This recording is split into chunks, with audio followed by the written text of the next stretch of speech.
binabati ko yan. Yan o, pag nagsalita, napakaseryosong tao niyan. Pero yung pag-iyak niya dito, ramdam mo eh. Ramdam mo. Ramdam mo talaga. Alam mo, may kwento nga sa akin, sabi nung talaba ko dyan sa Senado, yung habang umiyak si Senator Pia Cayetano, pati yung mga ibang mga staff naluluha. Kasi naaalala po nila yung trauma.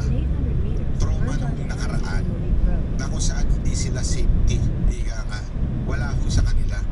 At isa pa nga nang gusto magsalita doon, ito si Senator Marcoleta, pero pinigilan po siya. Ito, pakinggan po natin. Dito sa Senado, kaya nating magkasundo. In fact, all of the laws I myself have championed could not have passed without the support of those from across the political aisle. And I refuse to believe that this institution that has crafted laws for the most marginalized, that has conducted crucial investigations, that have moved the needle at various political junctures, is beyond repair or redemption. Let us remember, Mr. President, that we have a bicameral legislature with a Senate elected at large, precisely to have a body that can rise above parochial concerns and craft a vision for the entire nation. At kaya kong sabihin ng buong puso that this Senate has, at its best, shown that this agreement does not destroy our common duty. We have passed laws across party lines. That is why we cannot act as though nothing happened last week. Alam natin ang tama at mali. Alam natin kapag sumusobra na. And this is what our country needs from us now. For the Senate, in this difficult hour, to reflect the best of our people. May we prove worthy of the trust that our people have placed in us. Marami pong salamat sa inyo at sa lahat, Mr. President. Before I recognize Senator Pia and Senator Marcoleta,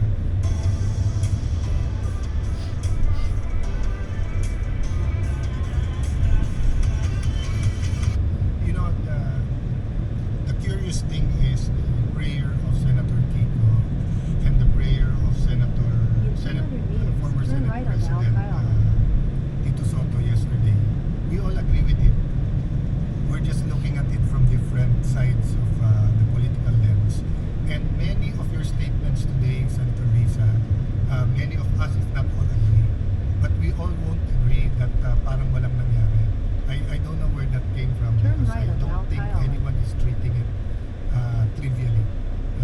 It's just a matter of how we can focus on it, given that there is a real economic crisis, crisis of prices, oil crisis. Our stock is running out. We're convening into an impeachment court. You know, our staff are overwhelmed by the number of investigations, by the number of subpoenas that are here. They're asking us to produce so many things while we're also doing our own. So while we will agree with you and let's discuss later on which committee, I do not think anyone is acting as if parang walang nangyari. Senator Pia or Senator Marcoleta? Thank you, Mr. President. Mr. President, may I ask if Senator Risa would yield to a few questions? Can we take a minute suspension? Naku! Bakit nag-suspend? Pasok na eh! Pasok na eh! Bakit kaya nag-suspend?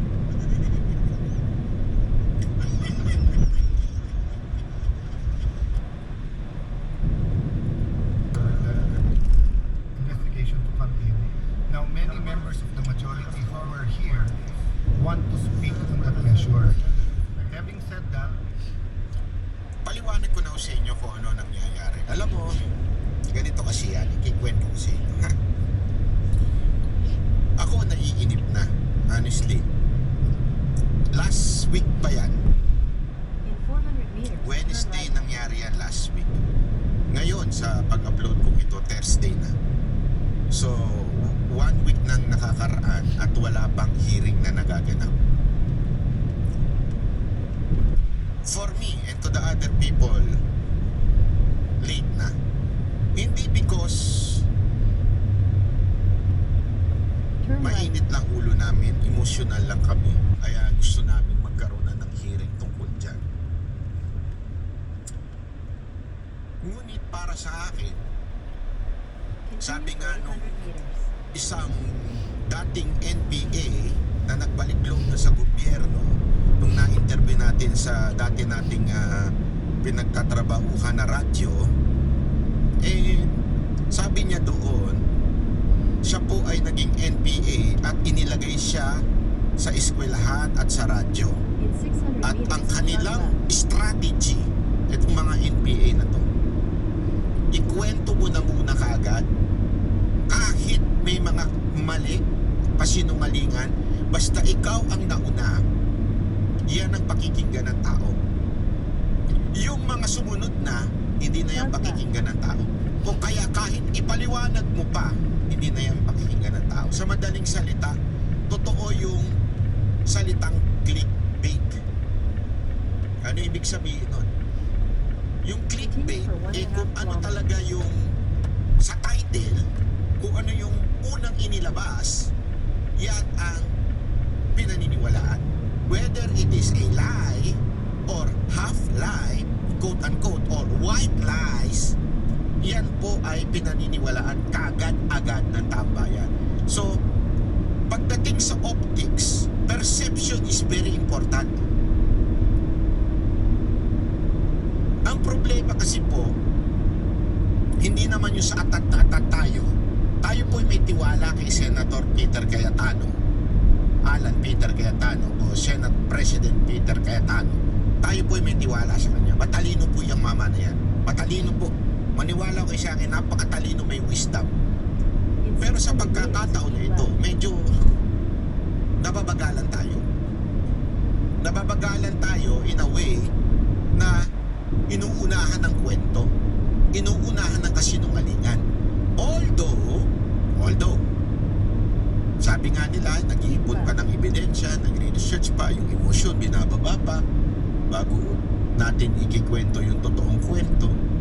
Ang akin kasi, para sa akin po ito, maybe some of you would disagree. It's okay. That is life. Para sa akin kasi, I'll take note of yung sinabi sa akin nung dating NPA na nagbalik loob na sa gobyerno. Yan ang strategy ng NPA. Lalo na yung mga propagandista nilang makakaliwa. Unahan mo ng kwento, pukpukin mo araw-araw ng the same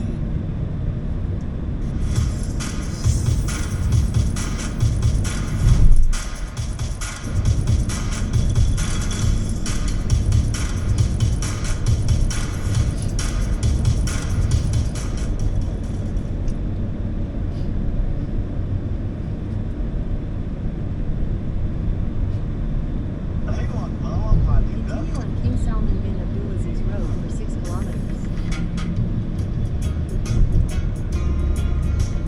ما يفهمون ثقافتك لا تصير من ضحايا تسوق وتسوق على المضمون مع مزيد يفهمك يعرف جو Head west ويجمع on لك King جو Salman جديد bin Abdulaziz مزيد Road. تسوق بمتعة Continue for 1 kilometer.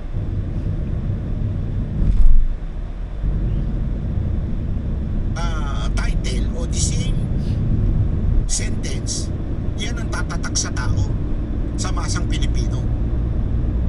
Siyempre, merong mga matatalinong mag-iisip. Totoo naman, may mga edukadong iisipin nila, hindi yan, mali yan, ganito. Pero remember, ito ay fact. Wag ko kayo magagalit, ito ay fact. DNE sa Pilipinas is more than 80%.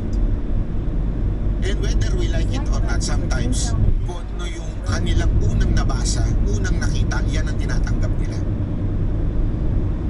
Dahil inabot na nga ng 1 week na araw-araw, agad-agad, ang bilis ng gobyerno maglabas ng kasinungalingan. 5 kilometers. Ang bilis po nila. Sa totoo lang, ang bilis nila. Alam mo, yung ganyang galawan, alam mo may PR eh. Alam mo may pinakikinggang PR. And that is very important in communication. Yung PR na, yan kasi pinag-aaralan po yan. As in, pinag-aaralan yung mga psychological effects, mga lahat po pinag-aaralan po yan. Hindi basta-basta yan. At yung mga PR magaling po dyan. They exist. Maniwala kayo sa akin, they exist. Sila po ang pumapatay ng apoy. Sila rin po nagpapa-apoy. Nag-exist na yan even before Duterte. Panahon pa lang ni Kopong-Kopong, panahon pa lang ng Marcos Sr., nag-i-exist na po yung mga yan. So what do I mean? Halatang-halata yung kanilang galawan. Ang bilis nila maglabas ng kasinungalingan. Yung video, yung CCTV, ang bilis. Hindi ko masisisi ang PNP. Very professional ang PNP. Honestly, ngayon, sa katauhan ni Nartates, nakikita kong professional. Kita nyo nga nung during the press con, nagsasalita si Nartates, very professional, tapos biglang papasok si Rebulla, babaguhin yung kwento, biglang meron isisingit. Bakit? Kasi yun, malamang sa malamang, yun ang instruction ng PR. Kailangan ito yung mga points na ipasok nyo.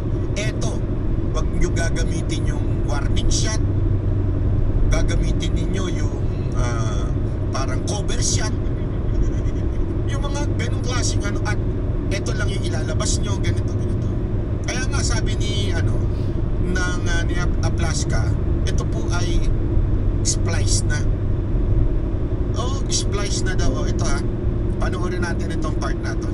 So it's a Sir, minimaintain niyo ba na isang shot lang ang ginawa niyo, sir? So it's not accurate yung sinasabi niyang kwento ng ni John Bing. Tatlo daw kasi sir. warning sa isa lang. One shot lang.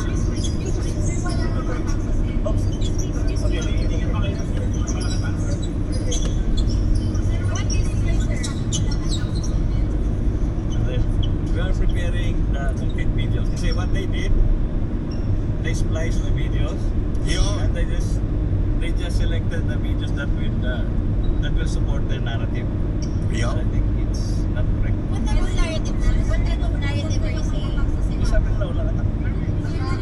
But soon, we will all Ano yung nawala? Ano yung i-slice niya? Isa-isa lang.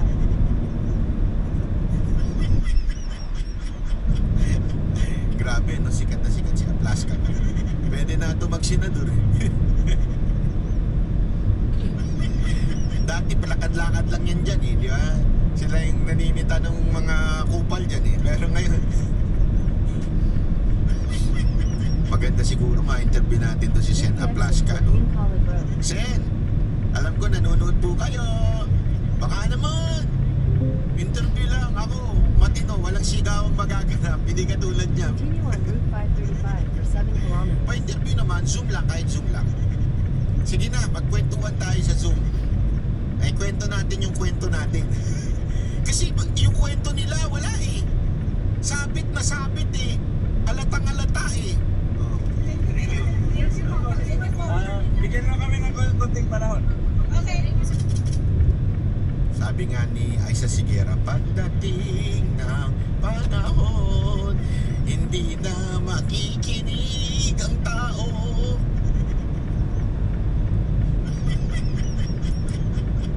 Siguro kailangan sa Senado ng ng communication Hindi kasi alam mo, ako nalulungkot ako. Ito talaga, medyo may sabi ko nga sa inyo, marami tayo diyang kaibigan dyan Kaya lang syempre napoprostrate ako Inuunahan kayo ng kwento. Syempre yung kwentong kasinungalingan, ang hirap na tsaka nyo pa ikukorek na ilabas na yung kwentong kasinungalingan. Di ba? Kaya I hope now kasi meron na pong bagong eto na, ayan, breaking news po, si Senator Pia Cayatanong bagong chairperson ng makapangyarihang Blue Ribbon Committee. Okay? Bakit siya, hindi si Marcoleta? Kasi si Marcoleta, Red Ribbon Committee. Debbie, biro lang. Huwag mo nang ulitin niya, Marat Bay. Hindi kasi ganito yan. Ako okay to. Para sa akin ha. Kasi syempre, alam naman natin si Marcoleta. Although, okay din naman si Marcoleta pagdating po sa ganyan, lalo na abogado. Abogado rin naman po ito si Senator Pia Cayetano.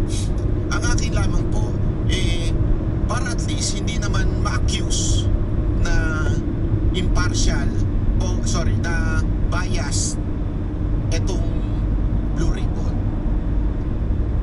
Dapat kasi tama yung ginagawa ni Senator Cayetano pagdating dito, na iniisip niya yung hindi lang yung majority. A good leader should also think of the other side. Bakit o kanyo? Kasi hindi naman po siya Senate President ng majority lang. Senate President siya ng the entire Senate. So, he has to satisfy the other senators. Or else, baka mamaya pagka masyado yung biases, katulad ng ginawa ni Soto at ni Lacson, baka bumaliktad yung iba. Iyon ang iniiwasan. It's better to stay as a Senate President instead of ilagay natin yung ikakabaliktad ng iba. Bakit? Syempre alam naman natin si Senator Marcoleta minsan minsan alam mo yon, maraming banat talaga ganun talaga you have to learn how to play sa Senate because you are 24 Senate.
Masunod pa yung leadership ng Senate, mas lalo pa tayong maulat, ika nga. Kailangan tawag dyan para bang sa chess yan, hindi ka pwedeng lusob na lusob. Pag lumusob ka ng lumusob, baka maubos ka. Yung mga naglalaro ng chess, alam niyo yung chess, hindi po ito iba yung naglalaro niyan at saka naglalaro ng chess. Yung chess, kasi hindi yung chess mo chess. Okay, yung ganon-ganon, hindi ka pwedeng lusob na lusob. May diskarte rin, mayroong pagkakataon na medyo atras ka ng kapiraso. Alam mo yun? Yeah? So, maganda ito kasi, one, involved si Pia Cayetano dito. Sobrang kitang-kita natin yung kung gaano siya ka-passionate pagdating sa nangyari sa Senado. At mantangin mo. Pag pinatawag niya si Matibag na sinigawan siya, ang saya nun. Sayaw nun. Ang lupit nun, di ba? Mantakin mo. Okay. Isupina natin si Matibag. Ngayon mo ako sigawan as a chairperson ng makapangyarihang Blue Ribbon Committee. Ano sabi mo? Ano sabi mo? Kaya exciting yan sa hearing. Ngayon, akala ko ba banat ba'y medyo na nababagalan ka dito kay Cayetano? Akala ko ba tapos sasabihin mo ibabalanse dapat? Ako yung frustration ko lang naman po yun. Hindi ko naman sinabing dapat gawin na ni Senator Cayetano. Frustration ko lang na nauunahan tayo sa kasinungalingan. Kasi sinungaling yung mga binibigay nila So pag sinabi mo na ngayon yung Keep totoo, exit toward Northern Ring Branch Ako, Road, then merge onto baka Northern Ring Branch medyo Road. hindi napakinggan ng tao. Kaya sana medyo bilis-bilisan natin dyan sa Senado. Then turn right. Kasi ayan na, ano na naman bukas, Thursday na, tapos na ata ang Senado. Hindi, wala na ata silang ano bukas. Turn right into the Sabi parking Monday lot. daw Then your yung destination pagdinig. will be on the Eh, left. simulan na natin mga ma'am. Oh, yun lang atin ha. Hindi ho tayo pumupuna ng masama ha. O ibig sabihin din na natin sinusuportahan ang leadership ng Senate. No. Senate is the last defense, ika nga. We will support our senators, especially the leadership of the Senate. Si Speaker, Speaker. Nasanay kasi ako Speaker dati siya. Senate. 6 stages na kailangan nila po ng user before the use ng lethal force. Ruth, sabi din ng CIDG na isuko naman na ni Aplasca ang kanyang 9mm Scorpion pistol matapos na ipasampina ng pulisya. Ito ay sumasailalim na rin sa ballistic examination. Inaalam kung ito lang ba ang nagamit na baril ni Aplasca, lalo't maraming mga firearms na rehistrado mula sa Senado. Ruth? Linawin ko lang kasi yung kaninang sinasabi nung police official na parang binabanggit ng Private Securities Act. Ano ba yung eksakto na paglabag dyan o yung eksaktong reklamo? Ay, nako. Anyway, ito pa. Ano natin ha. Isa pang issue ngayon ay yung issue po ng TRO. Ano ibig sabihin ng TRO? TRO po yung Temporary Restraining Order na hiningi ng kampo ni Bato tungkol po dito sa pag-aresto sa kanya. Kasi meron na naman mga nagpapalabas ng balita. Tingnan nyo na. Sabi ng Supreme Court, legal Turn yung right onto warrant Northern Ring Branch Road. ng ICC. That is a lie. Kasinungalingan po yun. Wala pong sinabi ang Supreme Court na yung warrant ng ICC ay valid. O sabihin hindi pala valid. Ibig sabihin, tama. Dapat ganito ang pag-implement. Walang sinabing ganon. Continue on Okay? Northern Ring Para Branch bagang Road, ganito, then 1.5 ipaliwanag ko lamang po sa inyo. Ha? Maraming kasing isinampa ang case, ang kampo ni Bato, yung kanyang mga abogado. At isa sa mga sinampa yung TRO, ibig sabihin, pigilan yung pag-aresto. Okay? But it doesn't mean na tinanggihan yung TRO, ibig sabihin yung pag-aresto ay legal na. Di iba po yun. Para bagang ganito, merong tawag dito yung demolition na ginagawa sa isang lugar. Okay? Ngayon may kaso na pinapawalang yung visa yung demolition na yon. Merge onto Tapos President ang ginawa nitong nagde-demolish, lumusok na sila doon. Ang ginawa ngayon ng mga abogado doon, humingi ng TRO sa court. Sabi, ipatigil muna to kasi meron pa kaming kaso. Yun ang sinasabi. Ngayon tinanggihan ng korte yung TRO.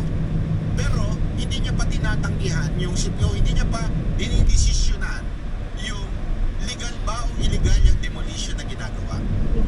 Parang ganun din po yung nangyayari ngayon kay Bato na sinasabi tinatanggihan yung TRO pero hindi niya sinasabing legal yung warrant o yung paghuli.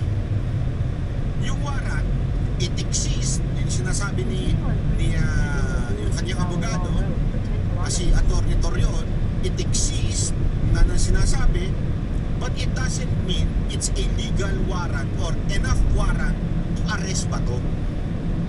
So magkaiba po yan kasi alam mo naman merong mga propagandista sila, wala na, hindi na nag-issue Supreme Court ng TRO, dapat nang tama yung pag-aresto kay Bato. Hindi po, walang sinasabing tama yung pag-aresto o legal yung warrant na dapat i-aresto yan. Walang sinasabi ang korte ng ganon. Although they can arrest kasi alam mo naman sa bayan natin meron tayong presumption of regularity. Ibig sabihin kung ano gawin ng gobyerno, pinipresume natin na regular yun, tama yun. So, they can arrest, hindi pinigilan ng Supreme Court yung pag-aresto sa kanya, pero it doesn't mean tama. Pero ngayon, I think they would file for reconsideration. O, pakinggan natin itong paliwanag po ni, wait lang, saan na naman yun? Hindi ko na naman nailagay. Wait lang. Ayan, Well, yan nga ang dapat nila i-answer properly, no? Pero I would still believe that it is an act of God. No? It's an act of Allah subhanahu wa ta'ala kasi because of that incident at saka yung clear attempt on their part to serve a warrant of arrest, sa amin po at saka subsequently when this was confirmed by the ICC itself, parang napugutan ako ng tinik. Why? Because it was really a challenge on our part to prove that there is already a warrant of arrest so that the Supreme Court now would have the necessary evidence, the necessary proof, if you would like to term it that the arrest warrant is existing and issued by the ICC. Noon kasi, puro lang kami conjecture. Puro lang kami, you can call it as a conjecture. Puro statements. Ang first na nagkalabas niyan in November of 2025 was Ombudsman Remulla. And we used that in the manifestation that we filed in the Supreme Court then. But then again, I would understand that why the Supreme Court would not act on our TRO yet because there was no proof indeed that there is an ICC warrant.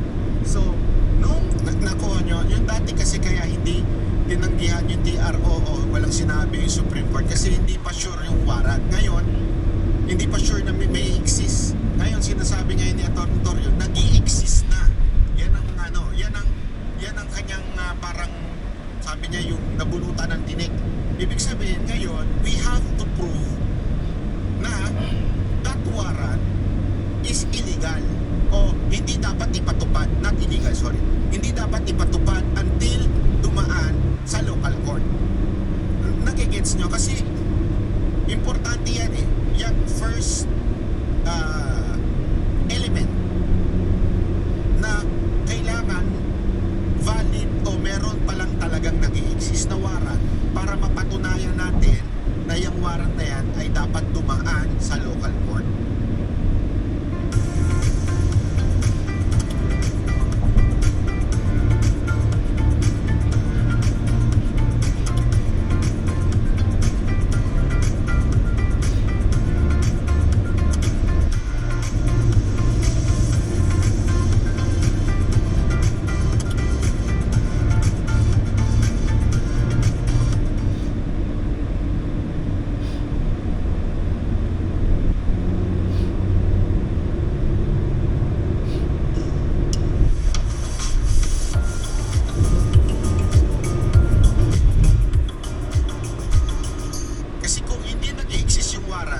Paano tayo gagawa ng legal course o yung legal na paraan at sasabihin natin na hindi dapat ipatupad dyan.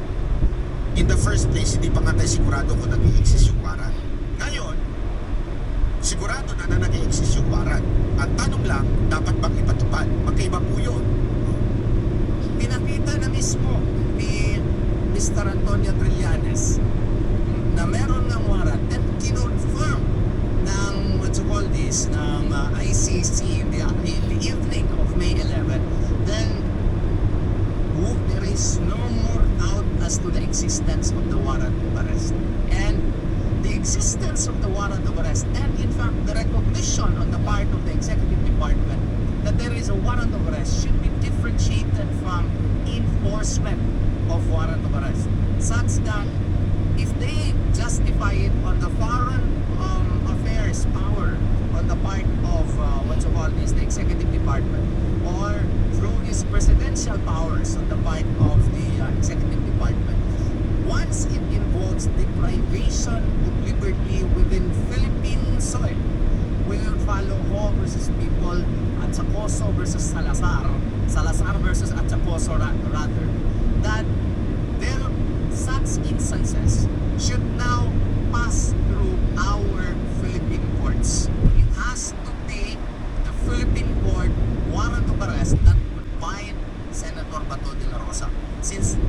was not validated by the Philippine court. Since that was not issued by a Philippine court in the light of the fact that we do not have the surrender procedural mechanism which is required under supposedly Article 88 and 89 of the Rome Statute. Even that, no, would require that all state parties should have their own procedural mechanism insofar as the assistance, the necessary assistance insofar as member states are concerned, eh wala pa nga. Wala tayong procedural mechanism. Yan yung sinasabi ko sa inyo kahapon na yung IRR na parang, okay, may batas. Pero hindi po kasi sapat yung batas. Kailangan meron pang procedure. Papaano? Eh nakasulat nga doon, di ba, sa RA 9851, doon sa Section 17 sa bandang dulo. Di ba? Meron nakalagay doon na kailangan sumang-ayon ito sa batas at sa extradition treaties. Eh wala nga. Walang procedural na sinasabi ni Atty. Torion. So, paano mo ba ipapatupad o i-execute ang isang batas kung wala pa itong procedure kung paano i-execute? Naintindihan natin? So, napaka-importante po kasi nito eh. Kaya hindi pa pwedeng basta-basta mo na lang isi-serve yung warrant. Bibigyan ko kayo ng halimbawa. Kunwari, merong warrant ang isang tao na nasa loob ng subdivision. Okay? Bibigay mo. Hindi pa pwede yung NBI or police basta-bastang papasok sa subdivision. Hindi pwede yun. Makakala ninyo, pagka ganun pwede na. Hindi. Kailangan dumaan muna siya doon sa security ng subdivision na yon. O kailangan siya dumaan sa admin at para magsabing isi-serve namin itong warrant doon sa taong nakatira ito ang address, bla bla bla bla. Tapos titingnan ngayon no subdivision, tama ba yung pangalan at yung address na nakatira doon? Pag tama, okay. So ano ibig sabihin nun? May karapatan ba yung subdivision na admin na hindi papasukin? May karapatan kung mali ang pamamaraan. Pero kung tama ang pamamaraan at pinigilan niya, obstruction of justice yun. Pero kung tama ang pamamaraan, dumaan sa kanila, takad, tsaka nila hinuli, okay yun. Tama yun. Ganun din po sa mga kondo. Kailangan, bago ka pumasok ng kondo, hindi pa pwede dire-diretso ka sa elevator. I-share namin itong warrant, bahala kayo sa buhay nyo. Parapatan namin to. Hindi pwede yun. May procedure din na tinatawag dyan. Dadaan din po yun sa admin at sasabihin, ito yung address nito, ganito. I-confirm ngayon ng admin, tama, nandyan nga, ito. So ngayon, akyat kayo, tingnan ninyo, lihin ninyo, i-serve nyo yung warrant. Yun po ang tamang proseso. Meron na kasi pong procedure pagka ganyan. Ngayon, this is an international law o international warrant. Ano ang procedure? Okay? Wala pa po. Kaya nga sinasabi, yung paulit-ulit nila sinasabing RA 9851 Section 17, hindi naman nila sinusunod yung bandang dulo. Turn left onto Macau Ang importante pa nga niyan, yung mismo Rome Statute na sinasabi nila na may hawak ng ICC warrant na yun, mismo sila nagsasabi, kailangan dumaan sa lokal. Continue on Macau Macarona Branch Road. Kaya nga, magulo. May sarili silang batas doon na para bagang sinasabi nila, sundin natin itong warrant na to sa ICC. Pero, binubura nila yung procedure ng ICC kung paano si-serve yung warrant. Nagigets nyo? Siyempre tayo, hindi naman natin gagalangin kung ano man ang kanilang batas. Batas nila yan eh. International law yan, hindi naman natin batas yan eh. Ngayon, batas natin. Meron bang procedure sa batas natin ngayon? Wala. Yung pong ganong argumento ang sinasabi ngayon ng kampo nito ni Bato, lalong-lalo na po si Atty. Torion. So, bawal po yung pag-attempt and ongoing Turn right effort on Alton House C.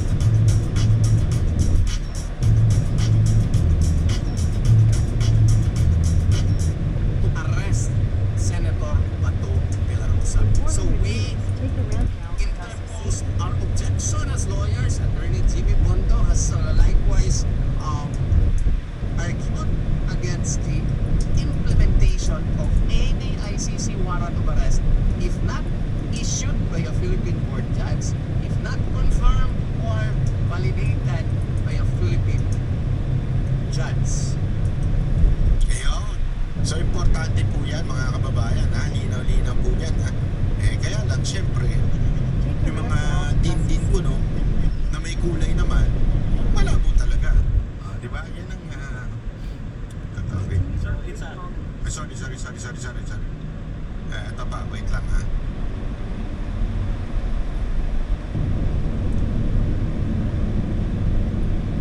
Basahin ko lang po sa inyo to, napaka-importante nito eh. Nasa Article 59 ng Rome Statute na ang linyang kapag ang state party nakatanggap ng nakatanggap ng request for provisional arrest or arrest and surrender shall immediately take steps to arrest the person in accordance with its laws. And part 9, ibig sabihin hindi automatic na ang ICC mismo ang aaresto, kailangan dumaan sa local state authorities. Ito pa, Article 59, Section 2. Ang taong inaaresto ay dapat dalhin agad sa competent judicial authority in the custodial state. Ano yun? Ibig sabihin nun, kailangan dumaan doon sa competent, hindi po DOJ, yan yung dati nilang ginamit eh. Competent na daw yung kasama yung taga-DOJ. Hindi, mali po yan. Okay? Ang judicial authority ay ang ang legislative. Hindi, mali, sorry. Ang judiciary, sorry. Nagulo ko, may langaw na dumali. Yung judiciary, ano ibig sabihin nun? Yung kailangan dumaan sa korte, ang competent judicial authority at ng custodial state. Ano yung custodial state? Tayo. Kailangan dumaan. Imagine niyo ito yung mismo pinatutupad nilang arrest warrant ay galing sa ICC o sa Rome Statute. Tapos, tinatanggal nila yung Article 59, Section 2 o Section 1 and 2. Kung sinusunod ninyo yung Rome Statute, bakit hindi nyo sunurin lahat? Namimili tayo na sinusundan. Ito, ano sa amin ito? It will help us to remove the Duterte and his allies. So susundin namin to. Pero yung Article 59, hindi nila sinusunod. Anong klase yun? Hindi pwedeng ganun. So napaka-importante po doon na kailangan dumaan sa custodial state o judicial authority ng custodial state. Napakalinaw po yun. Kasi sabi ng mga matatalino dyan, wala naman akong question na matalino sila. Kaya lang, siyempre may kulay sila eh. Yan ang problema. May kulay sila. So, talaga magkakaproblema. So, eto na nga, kaya nga pinaglalabanan ito ngayon sa korte. Basta malinaw mga kababayan, hindi ibig sabihin nung TRO ay yung pagtanggi ng Supreme Court sa TRO, ibig sabihin nun, legal na ang pag-aaresto o dapat ganyan na arestuhin na. Although, wala tayong magagawa kung i-aresto nila kasi yan ang sabi ni Auntie Glenn. Alam mo naman, may sariling mundo to. Reaction nila ng balance side sa ilabas na ng Supreme Court sa sinapapulisya ng pagpapalito. Sa ngayon, nasasabi po natin na warrant of arrest ay valid laban ng tokens na Bato de la Rosa. At ang lahat ng mga interpretasyon at evaluation na sabing resolution ng Supreme Court ay ibabalik po natin. Kasi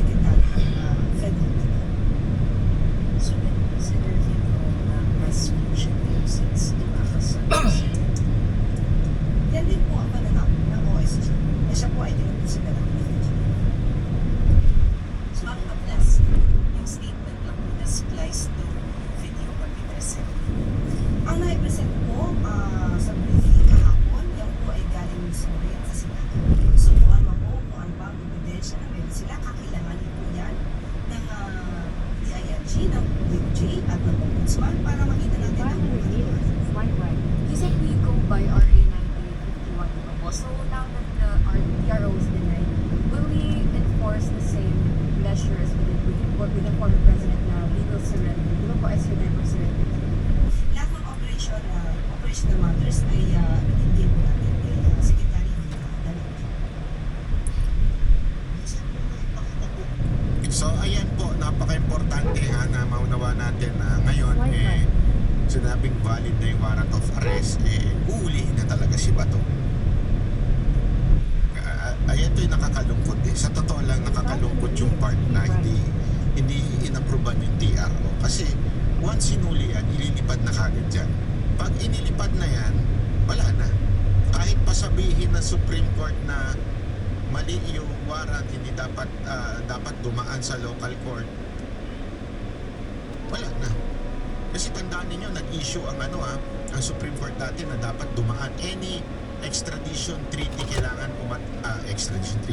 any extradition kailangan dumaan sa local court. Naalala nyo noon yung after ni PRRD, kaya lang nandun na si PRRD. Ngayon, mukhang gano'n na naman ang mangyayari. Mukhang dadalhin na muna si Bato doon sa dahig bago pa magkaroon ng magsasabing illegal ito. Wala tayong magawa. Ganun talaga Desisyon ng Supreme Court, kailangan galangin. Hindi, totoo naman kailangan natin galangin kasi sila ang final sinasabi nga, hindi sila nag-agree dun sa TRO. We will see. We will see what would be the best option of the legal counsel of Bato. Diba? Ngayon, hanapin mo na nila.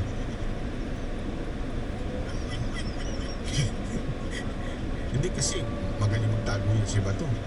Tandaan ninyo, dating yan. Hindi po ito yung katulad ng mga katulad ni Torre na puro forma. Ito talaga sumali sa battle ito noon. Nagtago ito sa mga sa mga kalabang mga terorista. Talagang ito, malupit ito si Bato. Hindi ito yung basta-basta lang. So, umakyat lang siya sa puno ng nyog. Hindi na siya makikita Bakit? Pambuto yung ulo niya. Joke lang ba ito Parang naman kami. Ayan Parang naman kami. Huwag kayo magala. Hindi siya sabi ko lang. Anyway, hanggang dito na lang po tayo. Magkita-kita po ulit tayo sa mga susunod na video. By the way, mga highway baka naman pwede mag-subscribe po kayo kasi syempre may goal tayo di ba? Sama-sama naman tayo na magawa natin tong goal na to. Ano ba yung goal natin? Na umabot tayo ng ano na ba ngayon?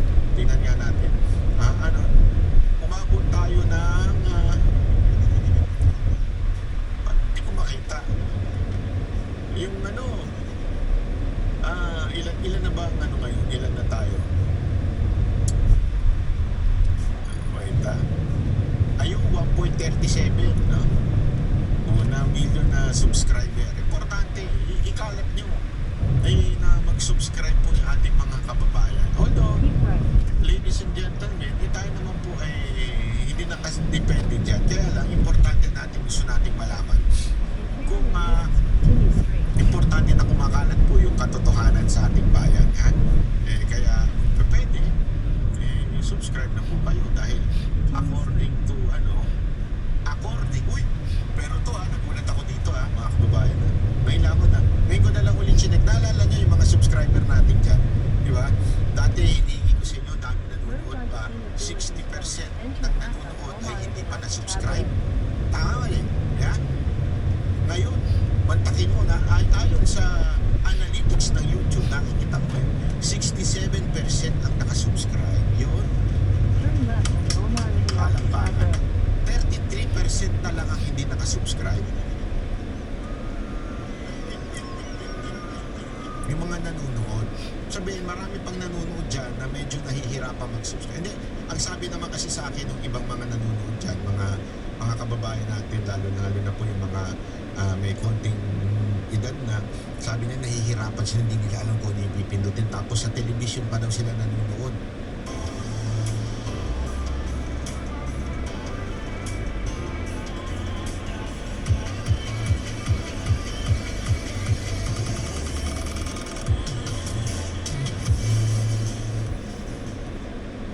fact that some senators were responsible for what later transpired just because they had already left the premises is speculative, irresponsible, and unsupported. Ikaw talaga, bendalo, bobo ka eh. Wala silang sinabi na sangkot kayo o may kinalaman kayo. Masyado kang iyakin eh, tanga ka naman. Ang sinabi nila, may nakarating sa aming balita na yung mga minority senators na abisuhan sila na may mangyayari. Magandang araw mga banateros. Ito na naman. Nandito na naman ang inyong pinakapulit yung fake news peddler sa balat ng YouTube Boss D. Ang vlogger na hindi dapat pinaniniwalaan. Ang vlogger na hindi dapat iniintindi. Ang vlogger na hindi dapat siniseryoso. Dahil lahat ng ating mga sinasabi rito ay pawang walang katotohanan at for entertainment purposes lang. Kamusta naman ang buhay-buhay? Kamusta naman kayo? Panibagong araw, panibagong kwentuhan na naman. Kwentuhan lang naman to. Huwag niyo masyado seryoso. At nasasakitin na naman natin ang mga ulo at ay pagtulunan ni isip, puso at kaisipan. Kaluluwa pala ng lahat ng mga kupal sa Pilipinas, mga animal, buwisit, pabigat, mga walang silbis, meeting, salot, patok sa buhin, pagpalang nisunto-sunto, paliwag nyo sa bugpatak, mga ating pusya ng kurakot, kawaan, magnanakaw, sindikato, membro ng koratong baliling sa gobyerno, at mga kidnapper sa pamahalaan. Lahat ng mga masasamang loob, lahat ng mga mambubudol, sinungaling, mandarambong, mangumit, lahat ng mga mambubudol ulit, maligno, impacto, mga espiritu, mga durobo, demonyo, satanas, judas, barabas, estas. Ang channel po na ito, disclaimer lang ha. This channel is not for the faint of heart, hindi ka nga. Bawal ito sa mga malalambot ng puso, bawal ito sa mga bakla, bawal ito sa mga walang paninindigan, mga walang prinsipyo, mga kain sukat, kain tae, ng mga dilawan at mga pulahan. They actually, para marinig ito, no, although bawal man sila dito, dahil sigurado masasaktan sila sa mga maririnig nila dito, kailangan i-like and share po natin ang lahat ng mga videos na ina-upload po natin here in YouTube, Boss Dada TV, and in Boss Dada Space 2.0. The long version is here, and then the shorter versions are in Boss Dada 2.0. Oo mga bossing. At alam nyo ba, meron din tayong Facebook pages. Turn right. Pati nag-loop po. Meron tayong Boss Dada Facebook pages. Ang Boss Dada Facebook, yung merong 300 plus, close to 350,000 subscribers na yan, followers. And yung isang Facebook natin, yung backup Facebook page natin na kailangan nating palakasin dahil alam nyo na, medyo nagdidelikado ang mga accounts natin. Pag nagsasalita ka agad sa gobyerno, alam mo naman, talagang tinatrabaho ka niyan. So kapag wala na isa, meron pa yung isa, diba? At least meron tayong tambayan. Dapat yung mga naka-follow kayo sa lahat. Follow kayo sa lahat ng mga hindi binabayaran ng mga Duterte supporter vloggers. Duterte aligned vloggers, mga loyal sa Bayang Pilipinas, Banateros Brothers. Mag-follow po kayo sa lahat ng mga Facebook pages and YouTube channels ng Banateros. At syempre, hindi lang Banateros, lahat ng mga nakikita ninyo, mga kilala ninyo, alam ninyo, na mga talagang nagko-content para i-expose ang lahat ng mga katiwalian, katarantaduhan, kamangbubudulan ng administrasyon nito. Mainit na mainit ang issue diyan sa Senado. Mainit pa rin ang issue diyan sa mga nangyayari kabulastugan diyan. Kasi nasira actually mga bossing kanilang diskarte. Nasira yung kanilang diskarte. Kasi simula ang lahat noong pumasok si Senator Bato de la Rosa diyan sa Senado para bumoto bilang mapatalsik sa posisyon itong si Tito Soto dahil bobo naman yan, wala bang alam yan, kupal naman yan. So syempre para sa akin hindi naman tayo natatakot dito sa impeachment ni VP Sara eh. Actually, di ba nga sabi nga ni VP Sara last year, hindi daw siya magre-resign kasi sinasabi nila isang option, mag-resign ka VP Sara para eligible ka pa rin tumakbo. Gato, membro ng koratong baliling sa gobyerno, bakit kidnapper sa pamahalaan, lahat ng mga masasamang loob, lahat ng mga mambubudol, sinungaling, mandarambong, mangumit, lahat ng mga multo, masasamang espiritu, mga durobo, demonyo, satanas, judas, barabas, estas. Yung channel po na ito, disclaimer lang ha. This channel is not for the faint of heart, ni Kama. Bawal ito sa mga malalambot ang puso, bawal ito sa mga bakla, bawal ito sa mga walang panindigan, bawal ang prinsipyo, mga kain sukat, kain tae, ng mga dilawan at mga Turn right pulahan. on Abdul Hindi, actually, Hassan Al Jannah. Then turn para right on marinig ito. No, although bawal man sila dito, dahil sigurado masasaktan sila sa mga maririnig nila dito, kailangan i-like and share po natin ang lahat ng mga videos na ina-upload po natin here in YouTube, Boss Dada TV, and in Boss Dada Space 2.0. The long version is here, and then the shorter versions are in Boss Dada 2.0. Mga bossing. At alam nyo ba, meron din tayong Facebook pages. Pati nang ilungkot. Meron tayong Boss Dada Facebook pages. Ang Boss Dada Facebook, yung merong 300, I think 300 plus, close to 350,000 subscribers na yan, followers. And yung isang Facebook natin, yung backup Facebook page natin na kailangan nating palakasin dahil alam nyo na, medyo nagdedelikado ang mga accounts natin. Pag nagsasalita ka agad sa gobyerno, alam mo naman, talagang tinatrabaho ka niyan. So, kapag wala na isa, meron pa yung isa, di ba? At least meron tayong tambayan. Kaya dapat yung mga follow kayo sa lahat. Follow kayo sa lahat ng mga hindi binabayaran ng mga Duterte supporter vloggers, Duterte aligned vloggers, mga loyal sa Bayang Pilipinas, Banateros Brothers. Mag-follow po kayo sa lahat ng mga Facebook pages and YouTube channels ng Banateros at syempre, hindi ng Banateros. Lahat ng mga nakikita ninyo, mga kilala ninyo, alam ninyo, na mga talagang nagko-content para i-expose ang lahat ng mga katiwalian, katarantaduhan, kamambubudulan ng administrasyon na ito. Mainit ang issue diyan sa Senado. Mainit pa rin ang issue diyan sa mga nangyayaring kabulastugan diyan. Kasi nasira actually mga bossing kanilang diskarte. Nasira yung kanilang diskarte. Kasi nagsimula ang lahat noong pumasok si Senator Bato de la Rosa diyan sa Senado para bumoto bilang mapatalsik sa posisyon etong si Tito Soto dahil bobo naman yan, wala mang alam yan, kupal naman yan. So syempre para sa akin hindi naman tayo natatakot dito sa impeachment ni VP Sara Actually, di ba nga sabi nga ni VP Sara last year, hindi daw siya magre-resign kasi sinasabi na isang option, mag-resign ka VP Sara para eligible ka pa rin tumakbo. Para eligible ka pa rin tumakbo sa any position. Pero mga bossing, ang masaklap nito dahil yung mga tao, hindi nila maipupush kasi halimbawa mag-resign si Inday Sara, mamimili ang presidente kung sino ang ipapalit niya kay Inday Sara. Noon ang plano, mapatalsik si Inday Sara para maipalit si Tito Soto. Ito ang mga teorya. Si Tito Soto ang ipapalit para maipush nila yung kanilang agenda. Ano ba yung kanilang agenda? Constitutional reform. Con and Conrec. Turn right on Corndeep. Abdulaziz Road. Gusto nila talaga mapatalsik ng maaga si Inday Sara Duterte. Tapos may upo nila dyan i-appoint ng presidente kasi presidente mamimili kung sino yung i-appoint niya. So pipiliin niya si Senator Bato, si Senator Tito walang kwenta Soto.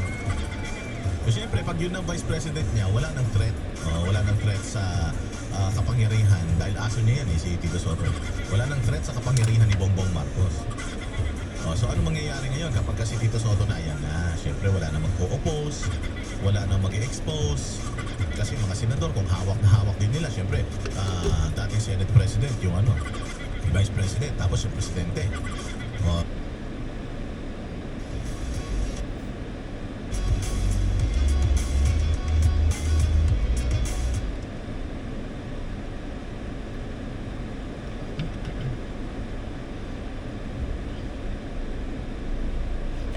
So parang super duper majority na hawak na nila lahat from President, Vice President, Congress to Senate. So wala na check and balance. Ang gagawin nila dyan mga bossing, pag-iisahin nila yung Kongreso at Senado. O magiging isang tahanan na lang yan. So ang boto ng Congress at ng Senate, iisa na lang. Pag nangyari yan, patay ang Senado, 24 man lang sila, 300 plus ang Congress. So kung halimbawa, yung 200 bumoto na kaagad, pabor doon sa gustong mangyari ng pamahalaan. O kahit yung 24 senador umayaw, wala na. O kasi counted na yan as bilang na lang talaga. Hindi katulad ngayon, may check and balances pa tayo. O mayroong boto dito sa Congress, aakit sa Senate, pagbobotohan ulit ng Senate. May kapangyarihan ng Senate para ibalik yun sa Congress. So pwedeng harangin na nila on their level. O, pero kapag napag-isa na ang Congress at ang Senate, wala nang way para harangin nila. Wala nang way para harangin nila yung mga bagay-bagay. O parang ano na yan. Siyempre yung mga congressman ano na yan, bayad yan lahat. O kumita na yung mga yan. Siyempre yung political agenda ng mga congressman yung importante lang naman sa kanila. Mga proyekto nila, ganyan, kasi dyan sila kumikita. Maliit man lang yung distrito nila, mabili nila yung mga butante nila. Tapos makuha nila mga kickback nila dyan sa mga proyekto sa DPW at kung saan-saan pang mga procurement na meron dito sa Bayang Pilipinas. Yun ang importante. Ang masaklap pa niyan, may extend pa yung termino ng presidente. Yun ang gusto talaga nila, may extend yung termino ng presidente or mabago o magstay sila dyan pang habang panahon. Yun lang naman talaga ang gusto nila. Kasi ayaw talaga nila na bumaba sa pwesto. Kasi nga, pag bumaba sila sa pwesto, sandamukal na mga kaso ang kakaharapin nila dahil mga mandarambong sila. Ganyan yan. So iupo si Senator Tito Soto ay ang problema.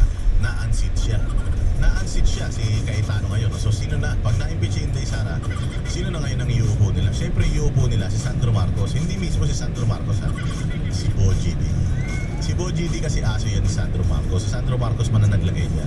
Si Sandro Marcos ang nagtanggal talaga dyan kay Martin Romualdez dyan sa Kongreso. Kasi nga kulang-kulang yung yung natatanggap niya mula kay Saldico. Kaya gusto niya na hindi na, ako na lang.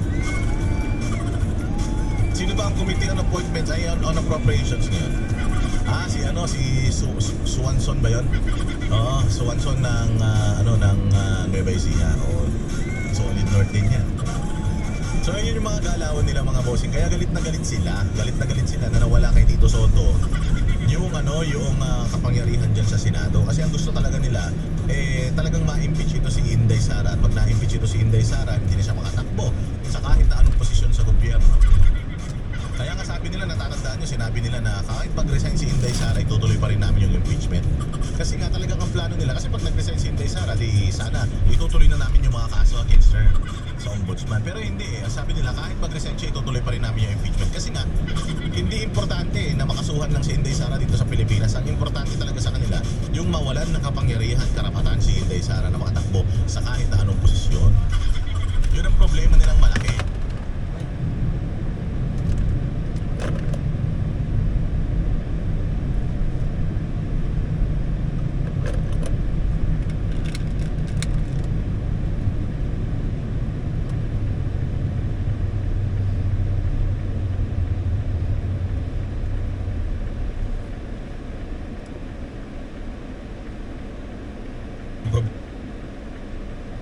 Nilang malaki. And alam naman natin na they tried they attempted to remove itong si John B. Crimolia at may ugong-ugong na ipapalit dapat si Trillanes. Para saan?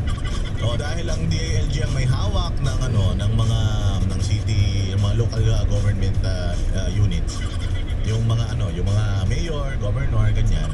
Siyempre, sino ba ang pwedeng pumalit kay Inday Sara kapag halimbawa siya ay ma-impeach or makasuhan at hindi na siya eligible to run for president on 2028? Sino ba papalit sa kanya?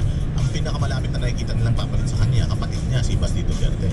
So kung ngayon pa lang, papapalitan na siya, palagay ko isa yan Isa yan sa ino-offer ni Trillanes na talagang i-wipe out lahat ng mga posibleng Duterte na tumakbo sa 2028 election. Kaya siguro in-offer niya yan, kaya lang si John B. Crimolia matigas din yan. Hindi yan papayag na mapunta kay Trillanes yan. Nag-resign nga yun bilang gobernador ng Cavite para dyan sa posisyon na yan kasi pang buong Pilipinas yan. So pag ikaw ang in-offer ni Trillanes dyan is, sige na ilagay mo ako dyan. Tatrabahuhin ko, imbestigahan ko tong Davao. Lahat ng paninira itutodo ko sa Davao. Para pati itong si Mayor Baste masira at hindi rin magkaroon ng chance para manalo o tumakbo sa 2022. Yun yan mga bossing. Wala nang ibang reason talaga para mag-isip ka pa ng iba. Yun lang yun. Ayaw nila ng Duterte na magkaroon sa 2028 and sa future kasi nga alam nila na dahil sa mga Duterte walang mga negosyo nila, mga pandarambong nila, pandurukot nila, mga pagnanakaw nila at pang-aabuso nila sa taong bayan, talagang pag Duterte at nakaupo, patatapos yan.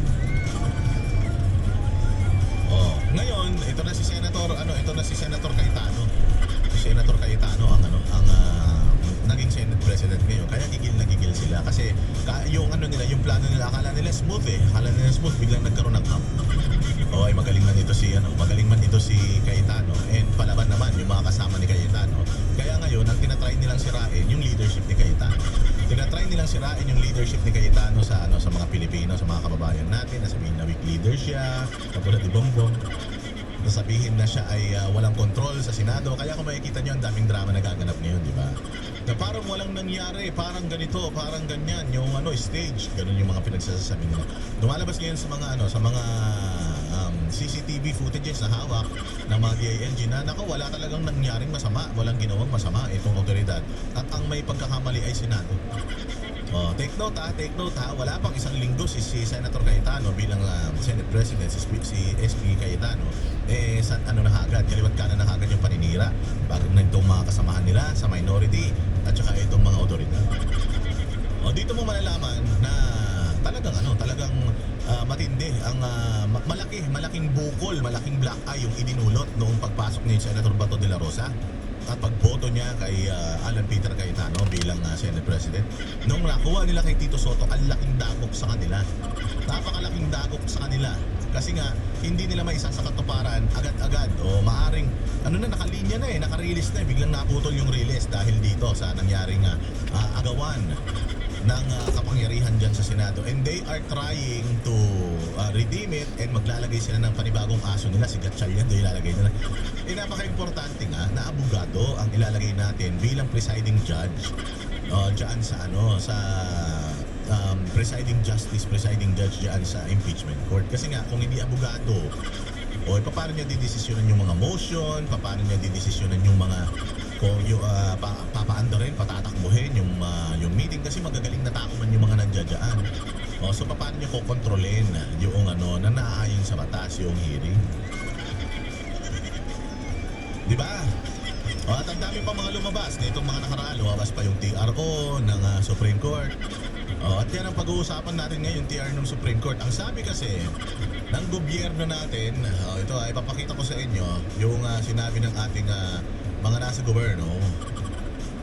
ICC warrant valid daw sabi ng ating mga nasa gobyerno. Ito, pakinggan na natin para mabilis tayo at marami tayong mga videos na nakuha pag-uusapan. Ayan. ICC warrant versus Bato, valid kahit hindi dumaan sa lokal na hukuman. Pakinggan natin yun. Ayon sa OSG, nakita po natin kung ano ang statement ng OSG na siya kumakakaban sa ating gobyerno.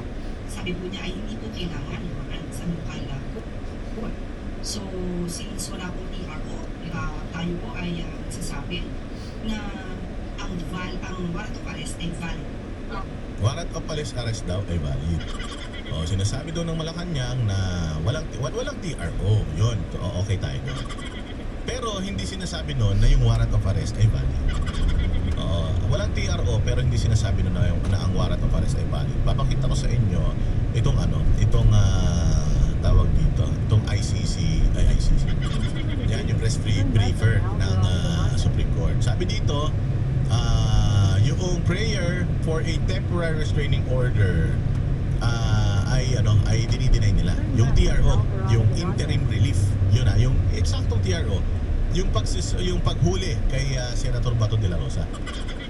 Pero kasi alam nyo, kaya nila dininay pa itong TRO, unang-una sa lahat, hindi pa ma-justify ng grupo ni Senator Bato de la Rosa kung ano yung implications ng pagkakahuli sa kanya. Halimbawa, nahuli ka at sa pagkakahuli sa iyo, nahirapan ka, nalabag ang karapatang pantao dahil dito nga sa dahil nga sa pang-abuso. So dahil nga hindi siya nahuli, walang basihan yung Korte Suprema para ibigay yung relief sa iyo or yung TRO mo para ibigay kasi hindi ka naman nahuli kasi nakaalis ka naman, hindi naman naserve sa iyo yung warrant. So yun yung nakikita natin dito na instance kung bakit. Pero sinabi dito sa ilalim na the SC only decided on the prayers for interim relief, yung TRO for yung pag-aresto sa kanya. Hindi nito sinasabi na valid na yung warrant ng ICC. Hindi rin dito sinasabi na hindi na kailangan dumaan sa local judicial authority or competent judicial authority. Walang sinabing ganun dito. Sabi nga, the main issues raised by the parties in their pleadings and motions are yet to be resolved in the main case. Kasi itong TRO nila Bato de la Rosa, ano lang yan kaduktong yan noong certiorari, yung tawag dito, yung motion, tawag dito. Basta yung certiorari na i-final nila sa Supreme Court, yung pinaka main case, hindi pa kasi yun natin desisyonan, hindi pa rin natin desisyonan yung certiorari para sa arrest ni Pangulong Duterte.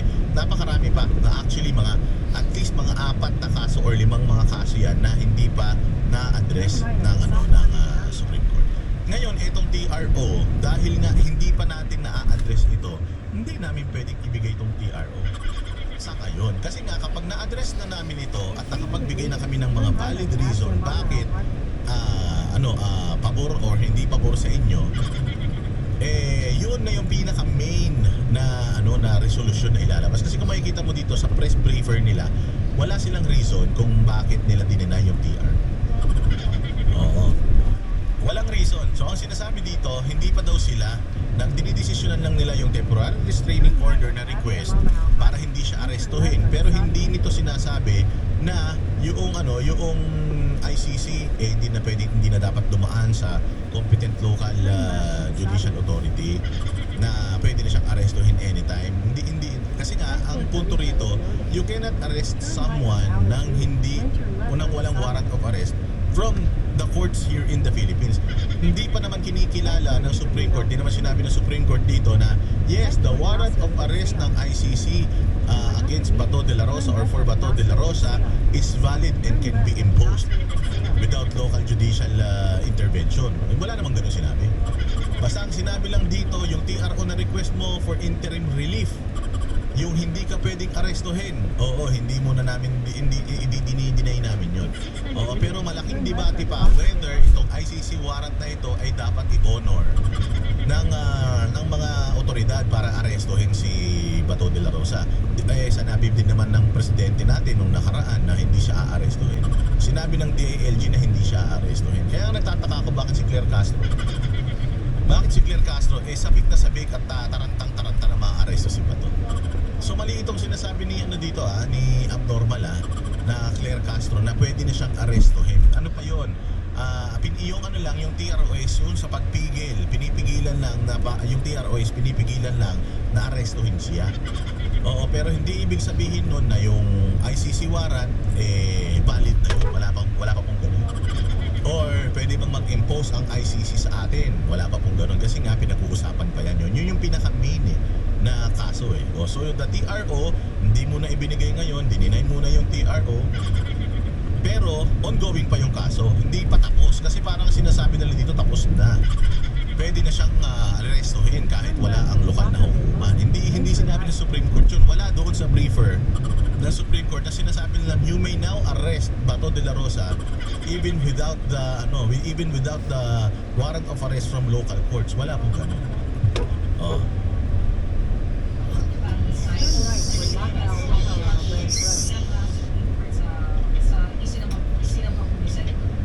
Sa ngayon, masasabi po natin na warrant of arrest ay valid laban dito kay Senator Bato de la Rosa. Yes, pwedeng valid yung warrant of arrest sa ICC. Pwedeng valid yun sa Interpol. Pero hindi siya automatic na pwede mong i-serve sa isang tao, lalong-lalo na Pilipino. Kasi ang jurisdiction ng isang Pilipino ay sa local courts. Yun po ang jurisdiction sa isang Pilipino. Kaya ako naniniwala ako bagamat hindi tayo abogado at nakikinig naman tayo sa maraming mga argumento ng kaliwa, argumento ng kanan, mas naniniwala tayo dun sa argumento ng kanan kasi yung argumento ng kanan, yun yung argumento ng pagiging makabayan. Di ba? Hindi mo pwedeng isuko basta-basta yung ano mo, yung isang kalahi mo nang hindi dumadaan sa proseso natin dito sa Pilipinas kasi ang batas ng isang Pilipino, ang sinusunod niyan yung batas ng Pilipinas. Hindi ko pa pwedeng nahuli ako. Halimbawa, nag-chonky ako, nagmamariwana ako dito sa Pilipinas. Nagmariwana ako sa Pilipinas, hinuli ako, tapos sasabihin ko, ano ka ba, nasa LA ako, nasa New York ako nung nakaraan, nagmamariwana naman ako doon, hindi naman ako hinuli.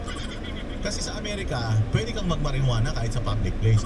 Sa Pilipinas, bawal. So, ito bang gobyerno ng Pilipinas, pwede kang huliin. Halimbawa, Amerikano ka, nag-chonky ka dito sa Pilipinas, nagmarihuana ka.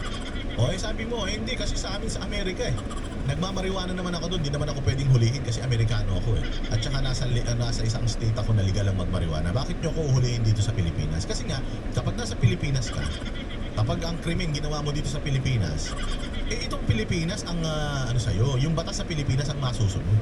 Hindi pwedeng yung batas ng ibang bansa. Ngayon sinasabi ninyo ang ICC, isang bansa ba yan? Hindi siya isang bansa, pero international na yan. Hindi branch ng Pilipinas, ng gobyerno ng Pilipinas ang ICC.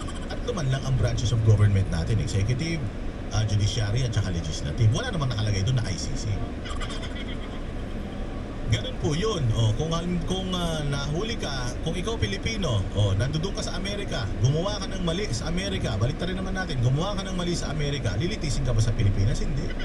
Yung batas sa Amerika kung saan ka nagkasala, doon nila ibabase yung karapatan mo. Sa kaso ni Senator Bato de la Rosa, wala naman siyang arrest warrant galing sa local court.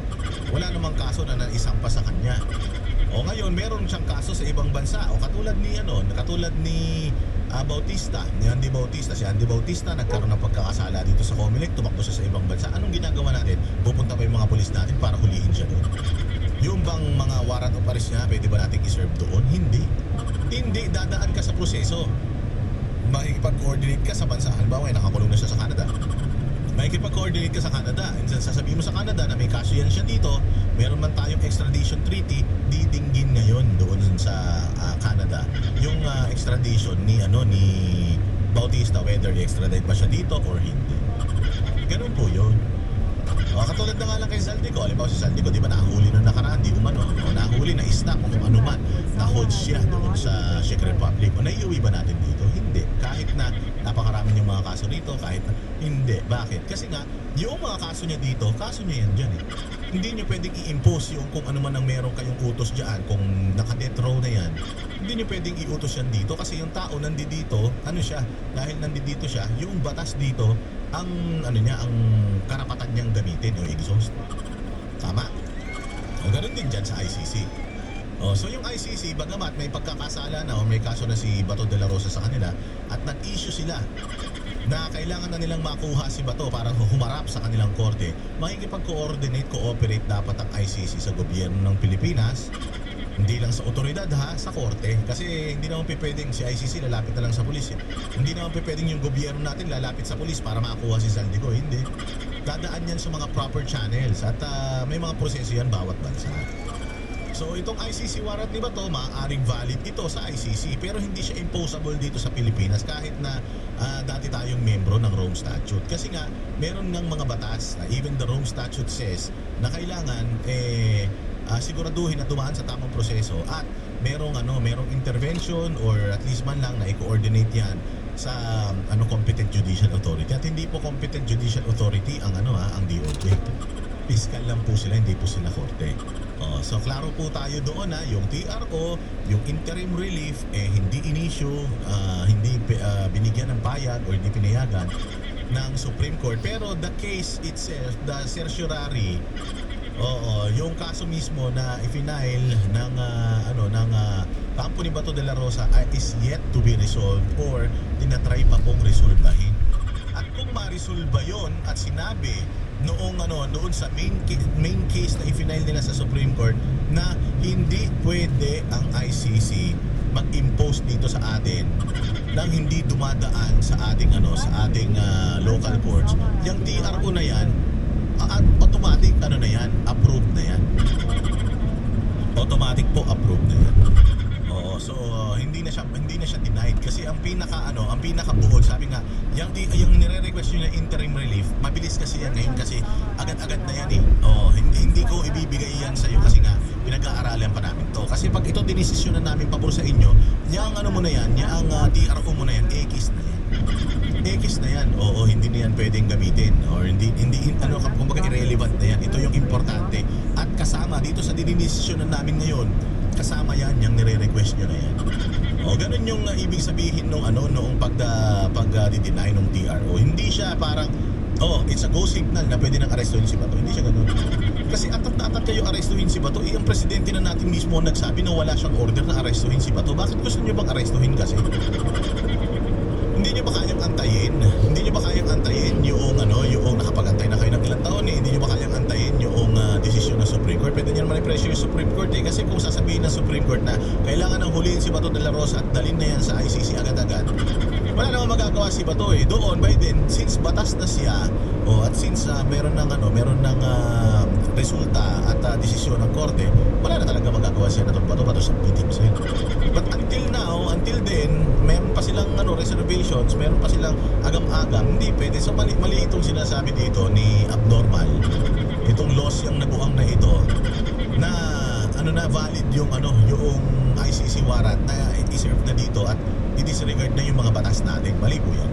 At ang lahat ng maaaring interpretasyon at information na sabing resolution ng Supreme Court ay ibabato po natin kay Secretary Frederick Bato.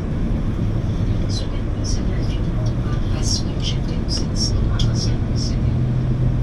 Yan din po ang pananap ng OSG na siya po ay tinukonsider na fugitive. last yung statement ng Fugitive ng ICC. Fugitive from ICC, but not fugitive from the law ng Pilipinas. Malaki po pagkakaiba nun. Because again, Bato de la Rosa is not a citizen of the ICC. ICC is not a country. So when you say, halimbawa, ako at Pilipino, may kaso ako dito, tinakbo ako, pumunta ako ng Japan. So fugitive from justice ako dito sa Pilipinas, but I'm not a fugitive from justice in Japan because wala akong nilabag na batas doon eh. So ngayon, itong sinasabi mo na fugitive from justice, linawin mo. Fugitive na siya dahil may warrant na ang ICC sa kanya. So fugitive na siya. Actually, hindi pa nga din pwedeng tawaging fugitive eh. Kasi ang masasabi mong fugitive, yung inaresto ka na tapos tumakas ka, yan ang fugitive. Hindi ka pa na-aresto eh. Kapag hindi ka pa na-aresto, hindi ka pa fugitive yan. Hinahanap ka ng korte, gusto ka nilang humarap sa kanila pero hindi ka pa humaharap. Hindi siya fugitive. Ang fugitive tumakas. Nahuli, tumakas. Yan ang fugitive. O kaya fugitive from the law. Di ba? Masasabi mo na fugitive from the law kapag nagdesisyon na ang korte. Let's say for example, nagdesisyon na ako katulad kay Franz Castro na child abuser siya. Tapos sinabi na makukulong siya ng ganito, kailangan makulong siya ng ganito, and then hindi siya nagpapakita, hindi siya nagpapahuli, ayun, fugitive na yun. Kapag mayroon ng may desisyon na, pero kung ganito na nag-i-hearing pa lang, hindi pa fugitive of law yan. He just doesn't want to present himself and hindi lang siya nakikipag-cooperate because alam niya na delikado delikado, may masama kayong balak sa kanya. This lies daw yung video representation. Ang nai-present po sa briefing kahapon, yan po ay galing mismo. So yan, ito yung